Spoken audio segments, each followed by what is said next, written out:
Ẹ káàbọ̀ sí iléeṣẹ́ wa Gbogbo ọmọ Yorùbá ọdọọdún bí ṣe dáadáa la bá lé bẹ́ẹ̀ ni Oòduà Nation ní ọ̀nà àbáyọ bí wọ́n fẹ́ bí wọ́n kọ̀ Oòduà Nation ló lè ṣe. Ǹjẹ́ ẹ ti gbọ́ lọ́wọ́ yìí defence minister ò ṣeré o bẹ́ẹ̀ ni defence minister ìyẹn Christopher Musa General Christopher Musa tún ti jáde bàbá ti pariwo síta pé ẹ wo gbogbo ìtàwọn agbésùmọ̀mí tí wọ́n pa wá nílùú yìí ó ti tó gẹ́ẹ́ bẹ́ẹ̀ ni ó ní gbogbo tí wọ́n pa wá nílùú yìí ó tó gẹ́ẹ́. Ǹjẹ́ ti gbọ́ ó ní in fact a ní àkókò kankan láti fi ṣòfò mọ́ lọ́wọ́lọ́wọ́ báyìí a ti ń wọ inú igbó lọ báyìí àwọn agbésùmọ̀mí ayé wọn ti bàjẹ́ àwọn agbésùmọ̀mí kò ní ragbá fún wọn ẹ̀yin agbésùmọ̀mí ibikíbi tẹ́ ẹ bá wà kẹ́yà máa sáwọnú wo lẹ́ni o nítorí pé anywhere tá a bá gbá yín mú lọ́wọ́ tá a ṣe ń bá yín sọ̀rọ̀ yìí General Christopher Musa lẹ́yìn tí ààrẹ Bọ́lá Ahmed Tinubu tí wọ́n tún wọn yàn gẹ́gẹ́ bí Minister of Defence bàbá jáde lánàá yìí ni bàbá pariwo síta pé ẹ wo kò sí pé àtẹ̀fẹ́ máa fa àkókò kankan tá a máa fi máa ṣòfò mọ́ pé àwọn ọmọléèwé wọ́n gbọ́dọ̀ máa lọ léèwé padà gbogbo náà la gbọ́ pé ó láwọn ọmọléèwé kan tó yẹ pé in fact ọ̀pọ̀lọpọ̀ àwọn ọmọléèwé tí wọ́n ti sá kúrò ní iléèwé kò sẹ́ni tó fẹ́ lọ skul mọ́ nítorí pé àwọn agbésùnmọ̀mí wọ́n ń wọnú iléèwé lọ máa jí àwọn ọmọ gbé ibi tí gbogbo ẹ̀ tó bàjẹ́ dé nìyẹn wọ́n wọnú iléèwé tí wọ́n ń jí àwọn ọmọléèwé gbé bẹ́ẹ̀ kẹ̀dẹ̀rẹ́ ó ti ní gbogbo ẹ̀yin àgbẹ̀ àsìkò ti dé báyìí ẹ gbọ́dọ̀ padà ẹ máa padà sí ìdí iṣẹ́ oko yín kò sí wípé ẹ máa bẹ̀rù pé èèyàn kan fẹ́ pa yín ìgbà o àwo kan pé ìyẹn kò sí mọ́ gẹ́gẹ́ bí ó ti ṣe ṣàlàyé àfi kí Elédùmarè kó ṣàánú wa ni. Lọ́wọ́ yìí Christopher Musa ní pé òun ti ṣetán láti fi ojú àwọn agbésùmọ̀mí láti fojú wọn dánrin gẹ́gẹ́ bí ó ti ṣe ṣàlàyé ó ní we don't have time paying of Nigerians must stop a ní àkókò kankan rárá gbogbo bẹ́ẹ̀ ṣe ń pa àwọn ọmọ ìlú ó ti tó gẹ́ gẹ́gẹ́ bí ìròyìn náà ti ṣe lọ èdè Gẹ̀ẹ́sì ni wọ́n fi kọ́ ọ màá máa ṣàlàyé ẹ̀ fún yín bó ṣe ń lọ fún àǹfààní ẹ̀yin tó jẹ́ pé ẹ gbọ́ èdè Gẹ̀ẹ́sì ṣùgbọ́n àmọ́ pọ̀pọ̀lọpọ̀ àwọn èèyàn ni wọ́n gbọ́ èdè Gẹ̀ẹ́sì gẹ́gẹ́ bó ti ṣe ṣàlàyé ó ní the new Minister of Defence Christopher Musa on Friday declared that the killing of innocent Nigerians must stop. Musa, who was the immediate past chief of defense staff, said students must return to schools and the farmers back to their farms without fear of terror. Now, speaking upon resumption of office at the Ministry of Defense in Abuja, the Army General said there is no more time to allow terrorism and criminality.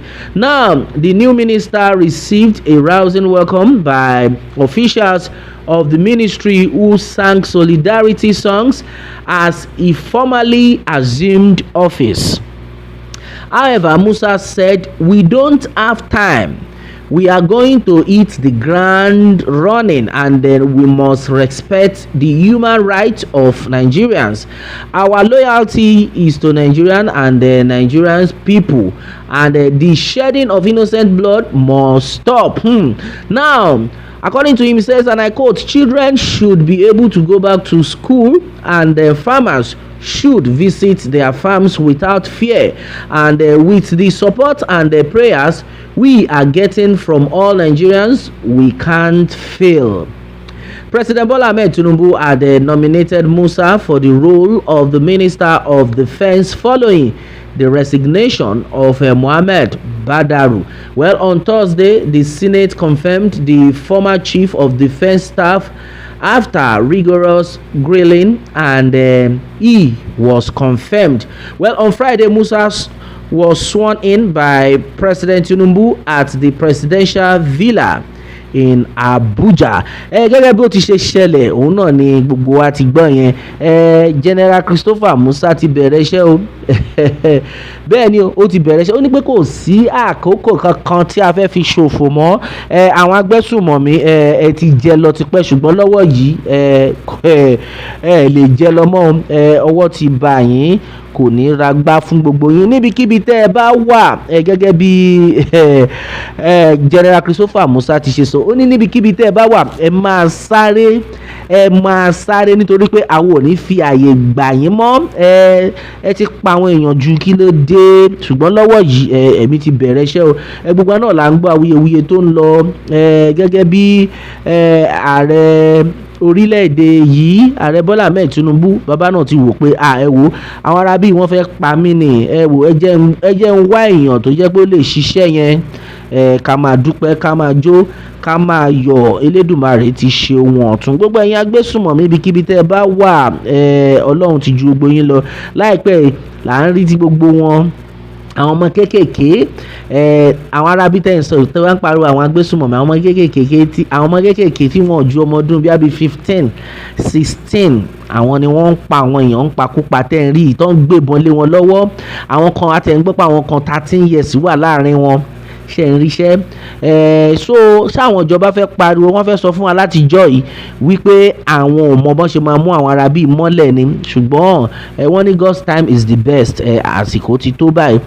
This is just the right time. Gẹ́gẹ́ bí Christopher Musa ti ṣe jáde tán lẹ́yìn tí wọ́n yọ gẹ́gẹ́ bí Chief of Defence Staff. Bàbá padà dé sí, bàbá ti wá di Minister of Defence.